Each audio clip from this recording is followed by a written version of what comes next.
Eu conheci ele pelo Twitter. Ele era amigo de uma amiga minha. A gente se conheceu por uns amigos em comum. A gente se conheceu na internet, a partir de jogos online. E aí a gente começou a se falar, a gente se deu muito bem. A gente estava bastante risada juntos, ele me apresentou para todos os amigos dele.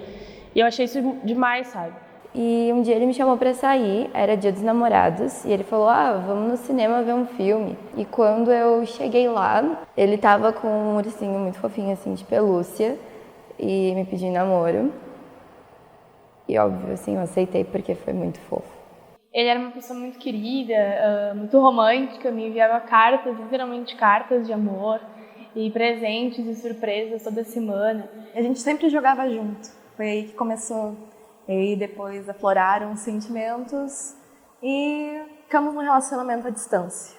A gente ia no cinema, a gente ia pra festa, a gente estava sempre fazendo alguma coisa diferente, tipo, não caía na rotina do relacionamento, sabe? E no nosso aniversário de um mês de namoro, a gente se encontrou no shopping e ele me deu flores, ele se ajoelhou assim no meio do shopping, que é um pouquinho brega, mas eu achei muito fofo. Na época ele era menor de idade, então os pais dele traziam ele para me visitar. E a gente passava assim um fim de semana, assim, que tem feriadão juntos. E assim ia. Até que um dia eu comecei a perceber que ele ficava muito em cima de mim. Eu ficava online no WhatsApp e ele ficava desesperado perguntando com quem eu tô conversando, com quem eu tô falando. Era de 2 em 2 minutos. Ele começou a demonstrar muitos ciúmes. Antes ele demonstrava um pouco, mas não era tanto, não era uma coisa preocupante. Começou a ver meu telefone, ele tinha a senha do meu telefone, das minhas redes sociais. Eu comecei a sentir que ele era muito ciumento, principalmente com a minha família. Eu sou uma pessoa que eu sou muito ligada ao meu pai, minha mãe e minha irmã, e ele não gostava disso, porque eu colocava sempre minha família em primeiro lugar, e não ele. Eu entrei na faculdade um ano depois, ele não queria que eu entrasse, ele nunca me disse isso diretamente, mas eu conseguia perceber que ele não queria que eu entrasse na faculdade, porque eu ia conhecer pessoas novas, eu ia fazer amigos novos, e ele não queria isso. E estava claro.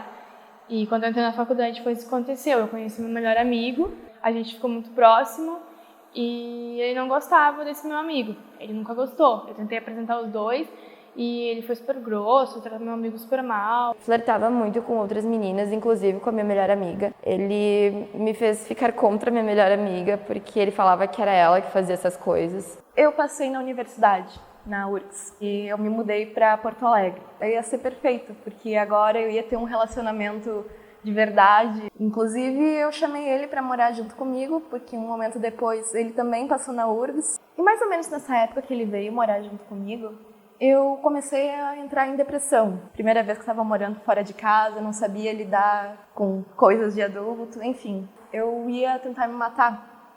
Aí eu acho que ele ouviu algum barulho, assim, uma movimentação estranha no meu quarto e foi ver o que era. A gente brigou muito, a gente brigava literalmente todos os dias, depois que as coisas começaram a ficar pesadas. O máximo que a gente já ficou no relacionamento inteiro sem brigar foi 4 dias. A gente já teve várias brigas pesadas, de se gritar e se xingar, e de pegar um no braço, se machucar assim, nesse sentido. E já tive várias vezes vontade de me matar enquanto namorava com ele. E foi muito pesado tudo, porque eu nunca me senti suficiente. Teve uma época que eu quebrei o meu pé e eu tive que ficar com o meu pé imobilizado por 3 meses. E eu não podia ter relações sexuais porque eu estava com a perna engessada. Na primeira vez que eu falei que eu não estava afim, que eu não podia, ele saiu da cama e foi pro computador e começou a se masturbar vendo pornografia na minha frente. A gente brigava muito porque tinha vezes que eu não queria me relacionar sexualmente com ele. Ele ficava muito bravo, a gente já brigou várias vezes por isso. Ele me chantageava emocionalmente por causa disso, de que ele era meu namorado, então a gente tinha que transar e a gente não podia ficar tanto tempo sem transar porque isso não é uma relação. Várias coisas nesse sentido. E aí, quando ele viu ali que eu tava tomando meus remédios como se fosse tic-tac, me agarrou e tentou evitar que eu continuasse. E eu me debatendo. Um dia ele bebeu demais, a gente estava na casa dele, no quarto dele, a gente teve uma discussão depois de uma festa de madrugada. Ele começou não deixando eu sair do quarto porque eu queria dormir na sala, porque a gente estava brigado, e ele não deixou, ele parou na frente da porta e simplesmente não deixou sair, até que ele começou a me jogar na cama para mim não levantar e não tentar sair do quarto. Numa dessas que ele me jogou, eu bati com a cabeça na parede e comecei a ficar muito nervosa, porque eu comecei a cair na real sobre o que estava acontecendo comigo. E ele perdeu a paciência. Ele me deu um soco na cara, eu caí no chão e a partir daí ele começou a me chupar. No outro dia eu acordei nua do lado dele e quando eu fui me olhar no espelho eu estava sem metade de um dente na frente. Várias vezes eu já dormi com medo, sei lá, de ele me agredir fisicamente, porque ele dormia realmente muito bravo comigo. Eu não gostava que ele me encostasse porque eu tinha medo, eu tinha receio. E outra vez eu falei pra ele que eu não queria transar e eu acabei dormindo, pegando no sono porque eu tava muito cansada. Eu tenho um sono muito pesado e eu lembro de ter acordado sem roupa e com as mãos amarradas na cama dele. Ele tentou me enforcar também, que foi quando eu finalmente consegui gritar pela mãe dele e ela apareceu. Aí eu não vi mais nada, eu só saí do quarto, fui pro quarto dela e ali eu chorava desesperada e eu só conseguia me sentir impotente naquele momento e pensava que, tipo, mesmo ele tendo feito tudo aquilo, eu queria voltar pra ele. Eu comecei a me sentir culpada por fazer ele ter essa reação extrema comigo. Fui me dar conta muito tempo depois, causou todo tipo de trauma retroativo, assim. E é uma coisa muito difícil, uma ficha muito difícil de cair, porque sai na relação e tu acha que tá tudo bem, porque a pessoa te manipula, ela te chantageia, ela faz acreditar que tu é maluca, que a culpa é toda tua e às vezes tu não faz absolutamente nada e tu tá ali pedindo desculpa.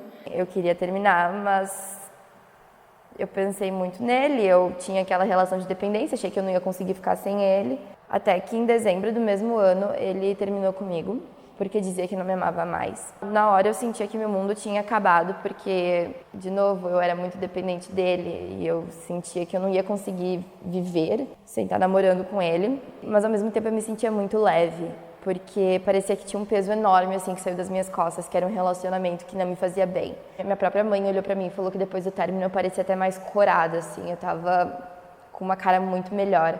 Eu comecei a perceber que o relacionamento inteiro foi abusivo.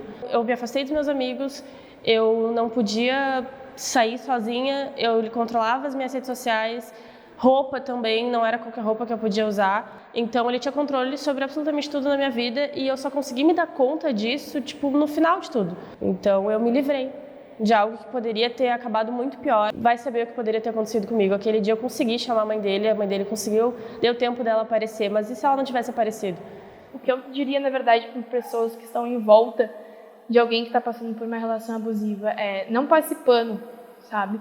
Pode ser o teu melhor amigo, mas se tu vê que ele está fazendo uma menina sofrer, não passa a mão na cabeça dele, entendeu? Tem que reprimir uma pessoa que faz isso. Hoje em dia eu aprendi a dizer não, a entender que tem coisas que não são certas. Tô levando a minha vida, sim. Conheci uma pessoa maravilhosa que me ouve, que me respeita, que me entende. Acho que dá para seguir em frente, assim. Talvez essa seja uma lembrança desconfortável, mas eu sobrevivi. Eu não me vejo como vítima, eu me vejo como sobrevivente.